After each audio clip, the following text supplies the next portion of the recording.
आज आहे होळी, तर आज ना मी ठरवलेलं आहे खीर पुरी करणार, पुरणाचा स्वयंपाक करणार नाहीये. कारण की ह्याच्यासाठी उद्या ग्रहण लागणार आहे. पुरणाचा स्वयंपाक म्हणल्यावर थोडं शिल्लकच होत असते आणि उद्या राहिलेलं खायचं नाहीये.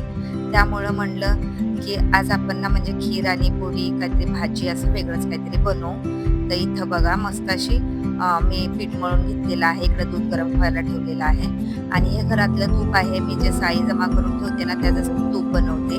आणि मी थोडंसं तूप टाकून ना, हे शेवाळ्या भाजून घ्यायला लागले.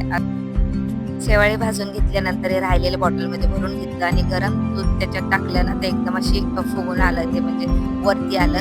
त्यानंतर इथं आपलं दूध आटलेलं आहे. मग साखर, जायफळ आणि हे वेलची पूड हे कुटून टाकलेलं आहे. मिक्स केलं चांगलं, आपलं खीर रेडी झालेलं आहे. आणि थोडंशी वरतून ना पिस्ता टाकलेला आहे मी. कुटूनच टाकली ती सुद्धा.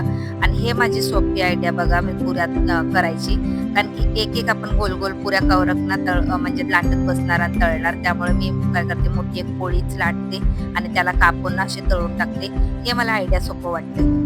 त्यानंतर स्वयंपाक रेडी झालाय. हे बघा, जे बारके आलू होते आणि त्याचं दम आलू बनवलेला आहे. मुलीनं बनवलं आज. तुम्ही आपल्या चॅनलला सबस्क्राईब केले नसतील तर सबस्क्राईब करा, लाईक करा आणि कमेंट सुद्धा करा.